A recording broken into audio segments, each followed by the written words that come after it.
خوف خدا والوں کی نماز۔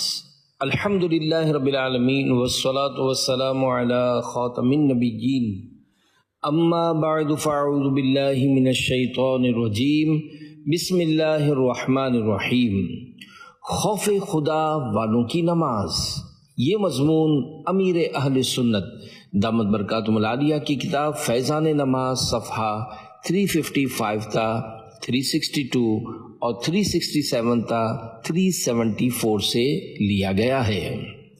درود شریف کی فضیلت، فرمان آخری نبی صلی اللہ علیہ وآلہ وسلم، بروز قیامت لوگوں میں سے میرے قریب تر وہ ہوگا جس نے دنیا میں مجھ پر زیادہ درود پاک پڑھے ہوں گے۔ صلو علی الحبیب صلی اللہ علی محمد۔ شیطان کے 3 ہتھیار۔ واقعہ تابع بزرگ حضرت وہب بن منبہ رحمت اللہ علیہ فرماتے ہیں، بنی اسرائیل کے ایک بزرگ رحمت اللہ علیہ کو شیطان نے بہکانے کی کافی کوشش کی لیکن کامیاب نہ ہوا۔ ایک دن وہ بزرگ کسی ضرورت کی خاطر نکلے تو شیطان بھی ساتھ ہو لیا۔ اس نے خواہشات اور غصے کے ذریعے ورغلانا چاہا لیکن کچھ نہ ہوا۔ پھر خوف زدہ کرنے کے لیے اس نے پہاڑ سے ایک چٹان لڑکا دی۔ بزرگ نے اللہ کا ذکر شروع کر دیا تو وہ چٹان دور چلی گئی۔ پھر ڈرانے کے لیے اس نے شیر اور دیگر درندوں کی سی شکل بنائی۔ انہوں نے پھر ذکر الہی سے کام لیا اور اس کی پرواہ نہ کی۔ جب بزرگ نے نماز شروع کی تو شیطان سانپ کی شکل میں ان کے قدموں سے ہوتا ہوا جسم سے لپٹ گیا حتیٰ کہ سر تک پہنچ گیا۔ جب انہوں نے سجدہ کرنا چاہا تو وہ ان کے چہرے سے لپٹ گیا۔ جب بزرگ نے سجدے کے لیے سر مبارک رکھا تو سانپ نے منہ کھولا تاکہ ان کے سر کو نگل لے۔ بزرگ نے اسے ہٹا کر زمین پر سجدہ فرمایا۔ جب نماز مکمل کر لی تو آگے چل پڑے۔ شیطان کھل کر سامنے آ گیا اور کہنے لگا، میں نے آپ کو بہکانے کی بڑی کوششیں کی لیکن کامیاب نہ ہو سکا۔ میں آپ سے دوستی کرنا چاہتا ہوں، آئندہ آپ کو کبھی بھی نہیں بہکاؤں گا۔ بزرگ نے فرمایا، تو نے آج مجھے ڈرانے کی بہت کوشش کی لیکن بحمداللہ میں نہیں ڈرا۔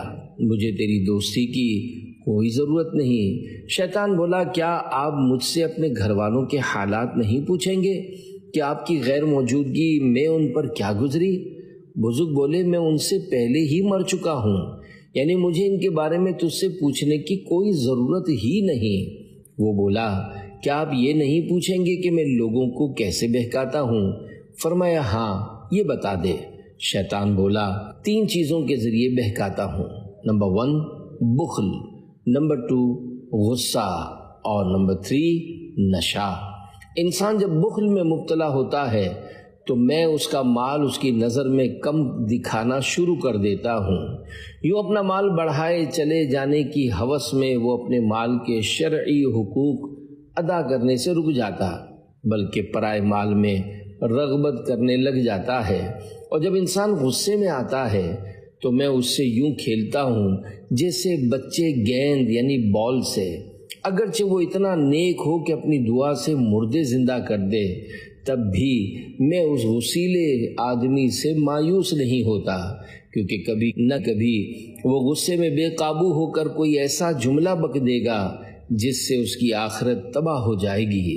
اور جب انسان نشہ کرنے لگ جائے تو میں اسے اپنی مرضی سے جس برائی کی جانب چاہتا ہوں اس طرح کھینچ کر لے جاتا ہوں جس طرح بکری کو کان پکڑ کر لے جایا جاتا ہے۔ اے عاشقان رسول، اس واقعے سے معلوم ہوا کہ شیطان بندے کو ہر ممکن صورت میں عبادت سے روکنے کی کوشش کرتا ہے، مگر نیک اور مخلص بندے اللہ کریم کی مدد سے اس کے چنگل میں پھنسنے سے بچ جاتے ہیں۔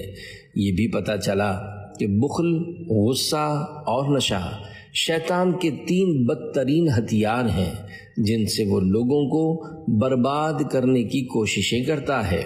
ہر مسلمان کو چاہیے کہ شیطان کے ان ہتھیاروں کو ناکام بنا دے۔ کمر توڑی ہے عیسیاں نے، دبایا نفس و شیطان نے، نہ کرنا حشر میں رسوا، میرا رکھنا بھرم مولا۔ صلو علی الحبیب صلی اللہ علی محمد۔ کاش روتے روتے نماز پڑھنا نصیب ہو۔ نماز کی تکبیر تحریمہ کے لیے ہاتھ اٹھاتے وقت کاش یہ تصور ہو کہ میں گویا اللہ پاک کو دیکھ رہا ہوں، یا کم از کم یہ خیال پیدا ہو جائے کہ اللہ پاک مجھے دیکھ رہا ہے اور میں ایک لمحے کے لیے بھی اس سے اوجھل یعنی چھپا ہوا نہیں ہوں۔ ذہن نصیب حالت قیام میں سر ندامت سے جھکا ہو، کندھے ہیبت سے تھر تھرا رہے ہوں، چہرہ خوف سے زرد ہو، دل میں خشوع کی کیفیت ہو اور اعضاء سے اس کا اظہار ہو رہا ہو، نیز آنکھوں سے آنسو رواں ہوں اور رکوع و سجود میں اس کی عظمت پیش نظر ہو، نیز سجدے میں یہ یقین بھی ہو کہ میں اس وقت اللہ پاک کے بہت زیادہ قریب ہوں، جیسا کہ فرمان مصطفیٰ صلی اللہ علیہ وآلہ وسلم ہے، بندہ اللہ پاک سے سب سے زیادہ قریب سجدے کی حالت میں ہوتا ہے۔ لیکن یہ تمام کیفیات اس صورت میں پیدا ہوں گی جبکہ دل دنیاوی آلائشوں یعنی گندگیوں سے پاک و صاف ہوگا، دل میں یہ خیال کہ اللہ کریم دیکھ رہا ہے اور جواب دینے کے لیے اس کے سامنے پیشی کا احساس ہو اور ذہن میں آخرت کی فکر رچی بسی ہو۔ مبارک سینہ ہانڈی کی طرح جوش مارتا۔ سرکار نامدار مدینے کے تاجدار صلی اللہ علیہ وآلہ وسلم جب نماز ادا فرماتے تو آپ کا سینہ مبارک ہانڈی کی طرح جوش مارتا تھا، رنگ زرد پڑ جاتا۔ واقعہ نواسۂ رسول امام عالی مقام حضرت سیدنا امام حسین رضی اللہ عنہ کے شہزادے حضرت سیدنا امام زین العابدین رحمۃ اللہ علیہ جب وضو کرتے تو رنگ مبارک زرد یعنی پیلا ہو جاتا۔ گھر والوں نے پوچھا کہ وضو کے وقت آپ کو یہ کیا ہو جاتا ہے؟ ارشاد فرمایا، تمہیں کیا معلوم میں کس کی بارگاہ عالی میں کھڑا ہونے والا ہوں۔ مولا علی پر کپ کپی طاری ہو جاتی۔ واقعہ نماز کا جب وقت آتا تو مسلمانوں کے چوتھے خلیفہ حضرت علی المرتضیٰ شیر خدا رضی اللہ عنہ پر کپ کپی طاری ہو جاتی اور چہرے کا رنگ بدل جاتا۔ عرض کی جاتی، یا امیر المومنین کیا ہوا ہے؟ فرمایا، اس امانت کے ادا کرنے کا وقت آ گیا ہے جسے اللہ رب العزت نے زمین و آسمان اور پہاڑوں پر پیش کیا تو انہوں نے اسے اٹھانے سے انکار کر دیا اور ڈر گئے، جبکہ میں یعنی آدمی نے اسے اٹھا لیا۔ حضرت یحییٰ بہت زیادہ روتے تھے۔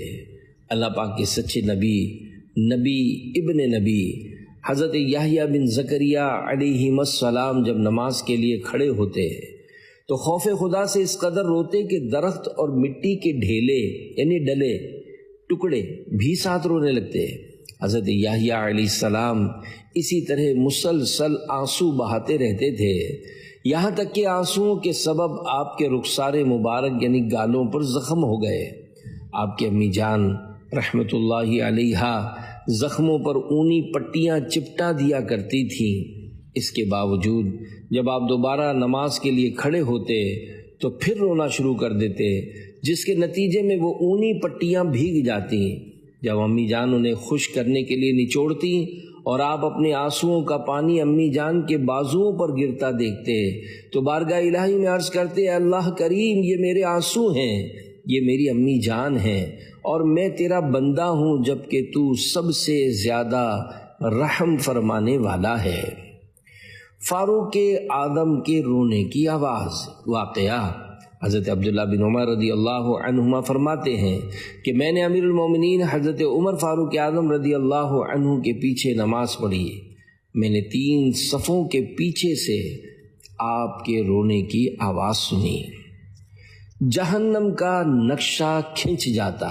واقعہ حضرت بشر بن حسین رحمۃ اللہ علیہ فرماتے ہیں، میں نے حضرت سعید بن عبدالعزیز رحمۃ اللہ علیہ کو جب بھی فرض نماز میں کھڑا دیکھا تو آپ کے آنسو داڑھی مبارک پر بہتے ہوئے دیکھے۔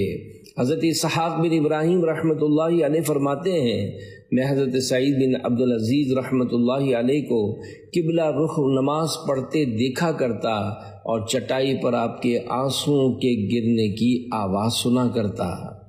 حضرت ابو عبد الرحمن اسدی رحمۃ اللہ علیہ فرماتے ہیں کہ میں نے حضرت سعید بن عبدالعزیز رحمۃ اللہ علیہ سے عرض کیا، اے ابو محمد آپ نماز میں روتے کیوں ہیں؟ پوچھا، اے بھتیجے یہ بات کیوں پوچھ رہے ہو؟ میں نے عرض کی شاید اس سے اللہ پاک مجھے فائدہ پہنچائے۔ ارشاد فرمایا، میں جب بھی نماز کے لیے کھڑا ہونے لگتا ہوں تو جہنم کا نقشہ میرے سامنے کھنچ جاتا ہے۔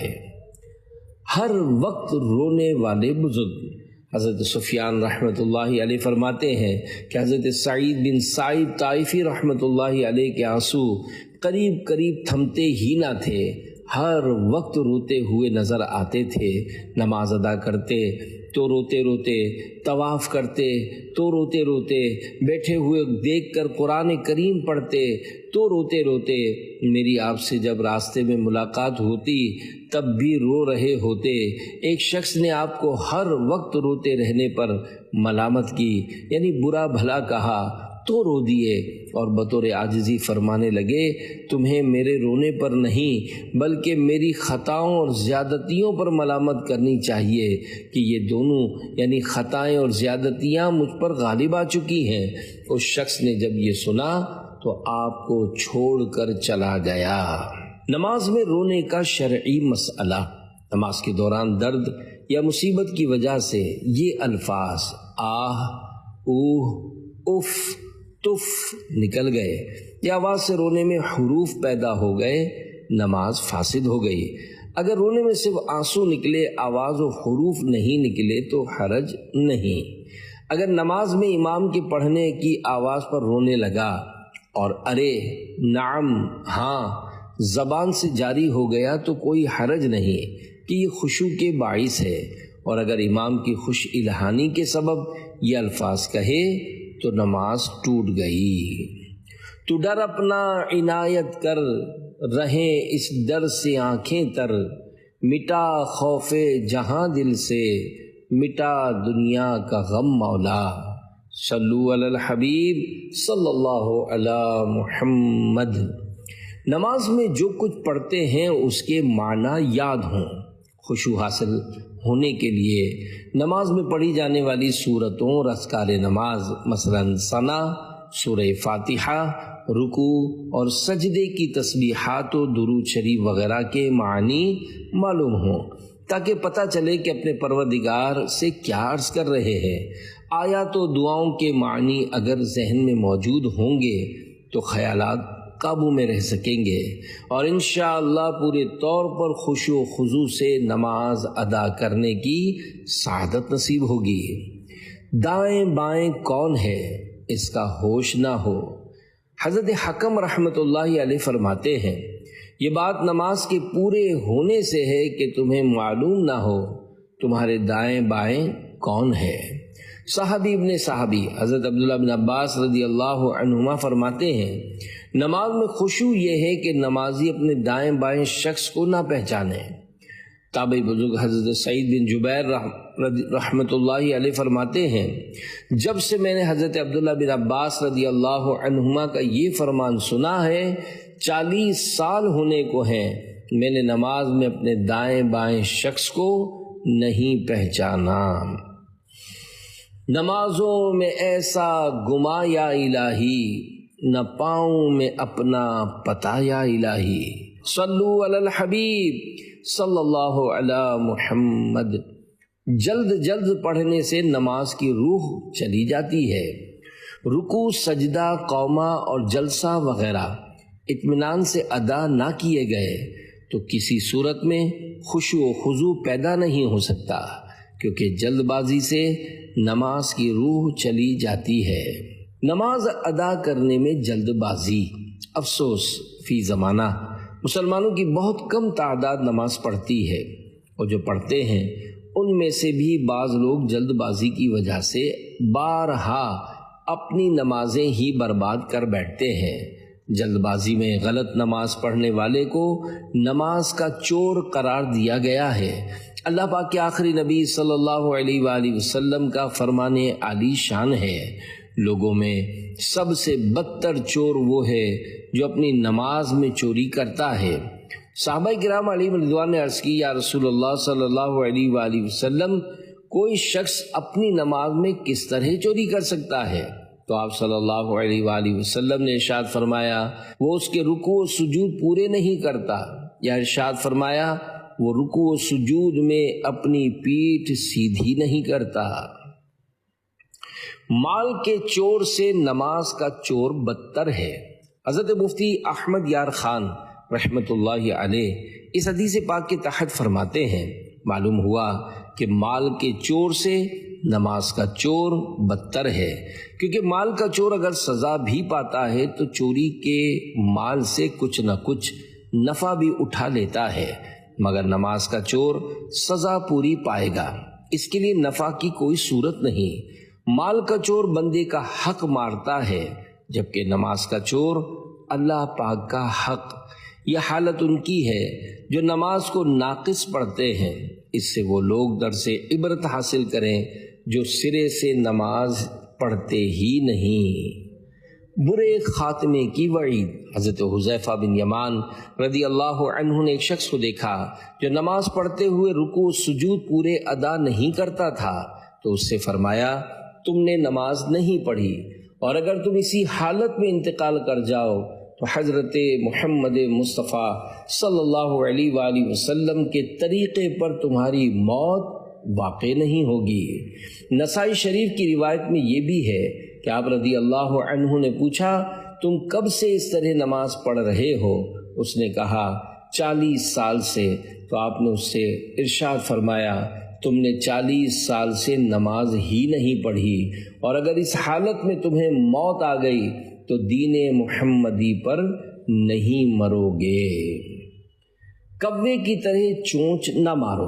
حضرت عبد الرحمن بن شبل رضی اللہ عنہ فرماتے ہیں کہ نبی کریم صلی اللہ علیہ وآلہ وسلم نے کوے کی سی ٹھونگ یعنی چونچ مارنے اور درندے کی طرح ہاتھ بچھانے سے منع فرمایا ہے۔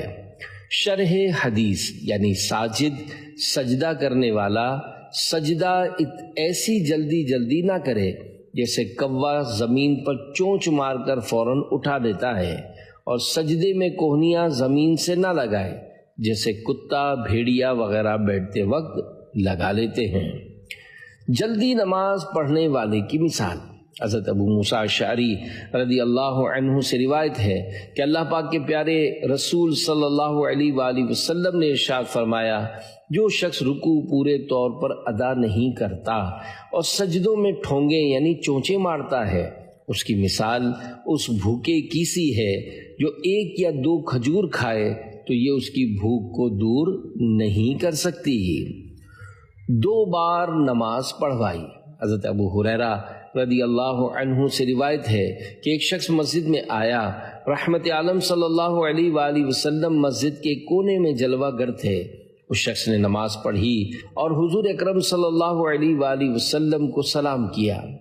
اس سے نبی کریم صلی اللہ علیہ وآلہ وسلم نے فرمایا، وعلیک السلام، لوٹ جاؤ، نماز پڑھو، تم نے نماز نہیں پڑھی۔ وہ لوٹ گیا، نماز پڑھی، پھر آیا، سلام کیا۔ آپ صلی اللہ علیہ وآلہ وسلم نے فرمایا، وعلیک السلام، لوٹ جاؤ، نماز پڑھو، تم نے نماز نہیں پڑھی۔ اس نے دوبارہ یا اس کے بھی بعد عرض کی، یا رسول اللہ صلی اللہ علیہ وآلہ وسلم، مجھے سکھا دیجئے۔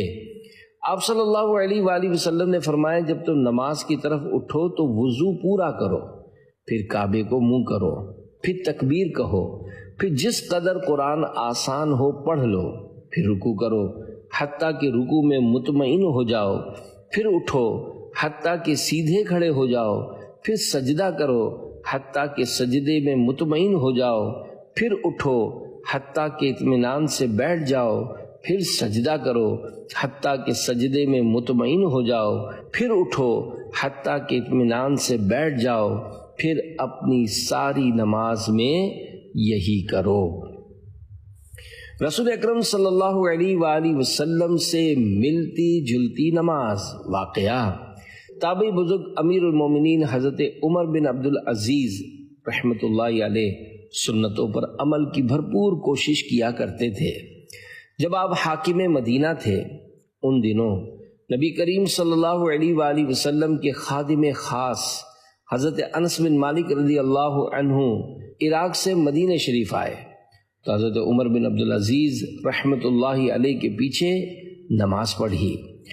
انہیں حضرت عمر بن عبدالعزیز رحمۃ اللہ علیہ کی نماز بہت پسند آئی، چنانچہ نماز پڑھنے کے بعد فرمایا ما رأیت احدا اشبہ بصلاۃ النبی من هذا الغلام، یعنی میں نے اس نوجوان سے بڑھ کر رسول اکرم صلی اللہ علیہ وآلہ وسلم سے ملتی جلتی نماز پڑھنے والا کوئی نہیں دیکھا۔ اللہ رب العزت کی ان سب پر رحمت ہو اور ان کے صدقے ہماری بے حساب مغفرت ہو، آمین بجاہ خاتم النبیین صلی اللہ علیہ وآلہ وسلم۔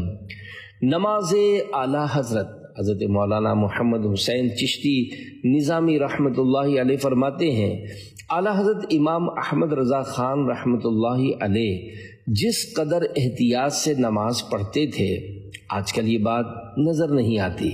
ہمیشہ میری 2 رکعت ان کی 1 رکعت میں ہوتی تھی اور دوسرے لوگ میری 4 رکعت میں کم سے کم 6 رکعت بلکہ 8 رکعت پڑھ لیا کرتے تھے۔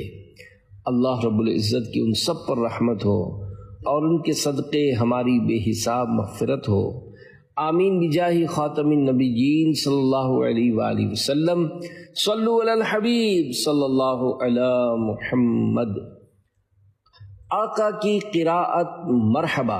اسی طرح نماز میں خشوع پانے کے لیے تلاوت ٹھہر ٹھہر کر کی جائے، اور جہاں جہاں شرعی رخصت ہو وہاں مثلاً رات تنہائی میں تہجد وغیرہ کے اندر نہایت خوش الہانی سے قرآن کریم پڑھا جائے۔ تابعی بزرگ حضرت یعلا بن مملک رحمۃ اللہ علیہ نے ام المومنین تمام مسلمانوں کی پیاری پیاری امی جان حضرت بی بی ام سلمہ رضی اللہ عنہا سے تاجدار رسالت صلی اللہ علیہ وآلہ وسلم کی قرات کے بارے میں پوچھا تو آپ رضی اللہ عنہا نے سرکار مدینہ صلی اللہ علیہ وآلہ وسلم کی ایسی قرات بیان کی جس کا ایک ایک حرف واضح تھا۔ قرآن کریم تھوڑا پڑھو مگر درست پڑھو۔ حضرت مفتی احمد یار خان رحمۃ اللہ علیہ میرات المناجی میں فرماتے ہیں، یعنی آپ صلی اللہ علیہ وآلہ وسلم کی قرات نہایت آہستگی سے اور صاف تھی، جس سے ہر کلمہ جدا گانا سمجھ میں آتا تھا اور ہر کلمے کے حروف حا، عین، زا، ذال، ظا، ضاد واضح طور پر سمجھ لیے جاتے تھے۔ ایک کلمہ دوسرے سے مخلوط یعنی گڑبڑ نہ ہوتا تھا۔ تلاوت قرآن کریم کا یہی طریقہ چاہیے، زیادہ پڑھنے کی کوشش نہ کرو، اگرچہ تھوڑا پڑھو مگر درست پڑھنے کی کوشش کرو۔ اچھا قاری وہ جو اللہ سے ڈرنے والا ہو۔ حضرت طاؤس رحمۃ اللہ علیہ بیان کرتے ہیں کہ نبی کریم صلی اللہ علیہ وآلہ وسلم کی خدمت میں عرض کیا گیا، کون شخص قرآن کریم میں خوش آواز اور اچھی قرات والا ہے؟ فرمایا وہ کہ جب تم اسے قرآن پڑھتے سنو تو محسوس کرو کہ وہ اللہ پاک سے ڈر رہا ہے۔ سننے والوں کے رونگٹے کھڑے ہو جاتے ہیں۔ حضرت مفتی احمد یار خان رحمۃ اللہ علیہ اس حدیث پاک کے تحت فرماتے ہیں، یہ حدیث ان تمام احادیث کی شرح ہے جس میں اچھی آواز، اچھی تلاوت کا حکم دیا گیا، یعنی درد دل والی ادا اور خوف خدا والی قرات اچھی ہے۔ نفس آواز یعنی پڑھنے والے کی اصل آواز باریک ہو یا موٹی، بعض بزرگوں کو دیکھا گیا کہ ان کی آواز موٹی تھی مگر ان کی تلاوت سے خود ان کے اور سننے والوں کے رونگٹے کھڑے ہو جاتے، دل کانپ جاتے تھے۔ اللہ پاک ایسی تلاوت نصیب فرمائے، آمین۔ تلاوت قرآن کرنا یقیناً بہت بڑی سعادت ہے۔ قرآن کریم کا ایک حرف پڑھنے پر 10 نیکیوں کا ثواب ملتا ہے۔ چنانچہ فرمان مصطفیٰ صلی اللہ علیہ وآلہ وسلم ہے، جو شخص کتاب اللہ کا ایک حرف پڑھے گا اس کو ایک نیکی ملے گی جو 10 کے برابر ہوگی۔ میں یہ نہیں کہتا کہ الف لام میم ایک حرف ہے، بلکہ الف ایک حرف، لام ایک حرف اور میم ایک حرف ہے۔ ہر حرف کے بدلے 100 نیکیاں۔ امیر المومنین مسلمانوں کے چوتھے خلیفہ حضرت علی المرتضیٰ شیر خدا رضی اللہ عنہ فرماتے ہیں، جو نماز میں کھڑے ہو کر قرآن کی تلاوت کرے اس کے لیے ہر حرف کے بدلے 100 نیکیاں ہیں، اور جو نماز میں بیٹھ کر تلاوت کرے اس کے لیے ہر حرف کے بدلے 50 نیکیاں ہیں، اور جو نماز کے علاوہ باوضو تلاوت کرے اس کے لیے 25 نیکیاں ہیں، اور جو بغیر وضو تلاوت کرے اس کے لیے 10 نیکیاں ہیں۔ اور رات کا قیام افضل ہے کیونکہ اس وقت دل زیادہ فارغ ہوتا ہے۔ بعض اسلام بھائی نہایت تیز رفتاری سے قرآن کریم پڑھتے ہیں تاکہ زیادہ سے زیادہ تلاوت کی سعادت حاصل کر لیں، مگر دوران تلاوت قواعد تجوید کی رعایت نہیں کرتے اور غلط سلط پڑ جاتے ہیں۔ حالانکہ قرآن کریم کے حروف کی درست ادائیگی اور غلط پڑھنے سے بچنا فرض عین ہے۔ چنانچہ اعلیٰ حضرت امام احمد رضا خان رحمۃ اللہ علیہ فرماتے ہیں، بلا شبہ اتنی تجوید جس سے تصحیح حروف ہو، یعنی حروف درست ادا ہوں، اور غلط خوانی یعنی غلط پڑھنے سے بچے، فرض عین ہے۔ قرآن پاک ٹھہر ٹھہر کر پڑھنا چاہیے۔ پارہ 29 سورۃ المزمل کی 4 آیت میں ارشاد ربانی ہے، وَرَتِّلِ الْقُرْآنَ تَرْتِيلًا۔ ترجمہ کنز ایمان، اور قرآن خوب ٹھہر ٹھہر کر پڑھو۔ میرے آقا اعلیٰ حضرت رحمۃ اللہ علیہ ترتیل کی وضاحت کرتے ہوئے نقل کرتے ہیں، قرآن مجید اس طرح آہستہ اور ٹھہر کر پڑھو کہ سننے والا اس کی آیات و الفاظ گن سکے۔ نیز فرض نماز میں اس طرح تلاوت کرے کہ جدا جدا ہر حرف سمجھ آئے۔ تراویح میں متوسط یعنی درمیانے طریقے پر، اور رات کے نوافل میں اتنی تیز پڑھ سکتا ہے جسے وہ سمجھ سکے۔ مدارک میں ہے، اطمینان کے ساتھ حروف جدا جدا، وقف یعنی ٹھہرنے وغیرہ کی علامات کی حفاظت، اور تمام حرکات یعنی زیر زبر وغیرہ کی ادائیگی کا خاص خیال رکھنا ہے۔ ترتیلا یعنی خوب ٹھہر ٹھہر کر۔ اس مسئلے میں تاکید پیدا کر رہا ہے کہ یہ بات تلاوت کرنے والے کے لیے نہایت ہی ضروری ہے۔ ترتیل کے احکام جاننے کے لیے فتاوی رضویہ جلد 6 صفحہ 275 تا 282 کا مطالعہ فرمائیے۔ عوام درمیانہ درجے کی جلدی والی تلاوت کریں۔ فتاوی رضویہ جلد 7 صفحہ 478 تا 479 پر آہستہ اور درمیانی رفتار سے پڑھنے کے حوالے سے بہت خوبصورت کلام کیا گیا ہے۔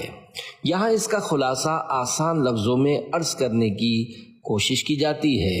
جو لوگ قرآن کریم پڑھنے میں غور و فکر کرنے کی صلاحیت نہیں رکھتے، ان کے لیے تلاوت کرنے میں درمیانہ درجے کی جلدی ہی افضل ہونی چاہیے کہ جس قدر جلدی پڑھیں گے اسی قدر تلاوت زیادہ ہوگی۔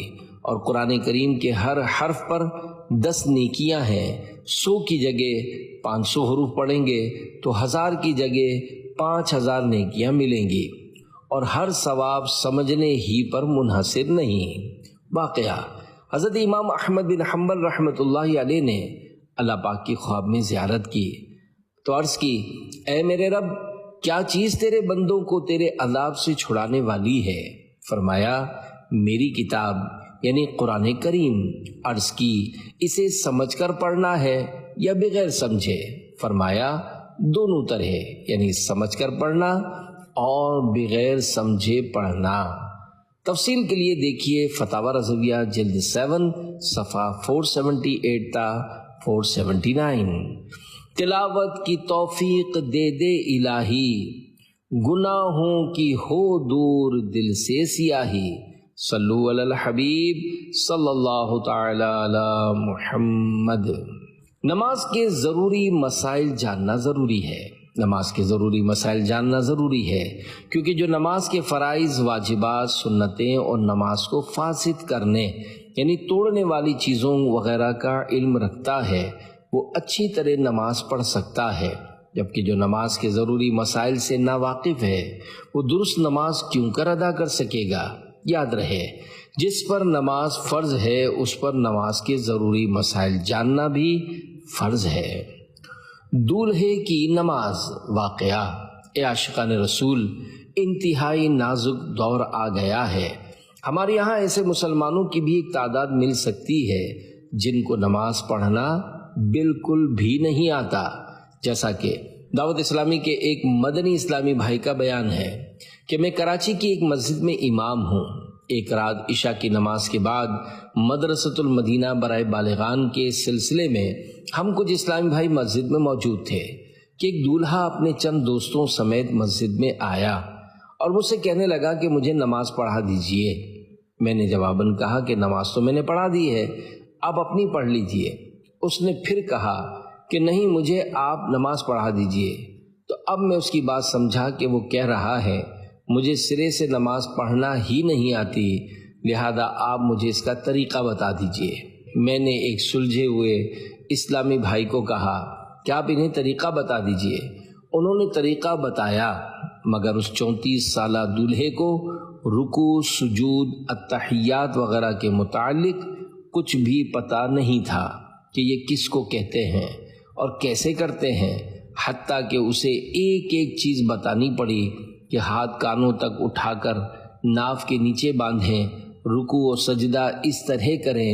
یوں شروع سے آخر تک انہیں ایک ایک چیز بتائی گئی۔ اور ہاں، وہ دولہا نماز عشاء پڑھنے کے لیے نہیں بلکہ اس لیے آیا تھا کہ ان کی برادری میں شادی کے موقع پر دولہا کو 2 رکعت نفل ادا کرنے کی رسم ہوتی ہے۔ مسجد تو بنا دی شب بھر میں ایما کی حرارت والوں نے، من اپنا پرانا پاپی ہے برسوں میں نمازی بن نہ سکا۔ قبر کی پہلی رات نامی بیان نے زندگی بدل دی۔ اے عاشقان نماز، نمازوں میں جلد بازی کی عادت مٹانے، نمازوں کے ضروری احکام سے آگاہی پانے اور نماز میں خشوع و خضوع کا جذبہ بڑھانے کے لیے مدنی قافلوں میں سفر کا معمول بنائیے۔ آپ کی ترغیب کے لیے ایک مدنی بہار پیش کی جاتی ہے۔ چنانچہ ڈھیر کی ضلع گھوٹکی سندھ کے اسلامی بھائی، عمر تقریباً 24 سال، دنیا دار قسم کے نوجوان تھے جو دینی معلومات سے کوسوں دور تھے۔ نمازوں کی پابندی، نہ روزوں کا خیال، کچھ بھی تو نہ تھا۔ برے دوستوں کے ساتھ آوارہ گردی کرنا، فلمیں ڈرامے دیکھنا ان کا معمول تھا۔ بری صحبت کی وجہ سے شراب بھی پینے لگے تھے۔ ان جیسے بھٹکے ہوئے انسان کو نیکیوں کی شاہراہ پر گامزن کرنے کا صحرا دعوت اسلامی کے ایک مبلغ کے سر ہے، جنہوں نے ان پر انفرادی کوشش کرتے ہوئے ہفتہ وار سنت و بھرے اجتماع کی دعوت دی، اور الحمدللہ انہوں نے اس اجتماع میں شرکت کی۔ ان پر تھوڑا بہت اثر ضرور ہوا، مگر گناہوں میں قید ہونے کی وجہ سے وہ دعوت اسلامی کی زیادہ برکتیں سمیٹنے سے محروم رہے۔ پھر کچھ عرصے بعد انہی اسلامی بھائی نے ان کو عاشقان رسول کے ساتھ 3 دن کے مدنی قافلے میں سفر کی دعوت دی، جس پر لبیک کہتے ہوئے انہوں نے راہ خدا میں سفر اختیار کیا۔ دوران مدنی قافلہ ایک مبلغ نے 63 دن کا مدنی تربیتی کورس کرنے کا ذہن دیا اور انہیں یہ کورس کرنے کی بھی سعادت نصیب ہو گئی۔ اسی کورس کے دوران فیضان مدینہ کراچی میں ہونے والے 3 دن کے تربیتی اجتماع میں شرکت کا موقع بھی ملا، جہاں انہوں نے بیان قبر کی پہلی رات سنا تو ان کے دل میں تبدیلی برپا ہو گئی اور انہوں نے اپنے پچھلے گناہوں سے توبہ کرتے ہوئے سنت و بھرا حلیہ اپنانے کی پکی نیت کر لی۔ الحمدللہ انہیں ایک مسجد میں امامت کی سعادت بھی حاصل ہوئی اور علاقائی مشاورت کے نگران کی حیثیت سے دعوت اسلامی کا دینی کام کرنے کی ذمہ داری بھی ملی۔ تیرا شکر مولا دیا دینی ماحول، نہ چھوٹے کبھی بھی خدا دینی ماحول۔ صلو علی الحبیب صلی اللہ علی محمد۔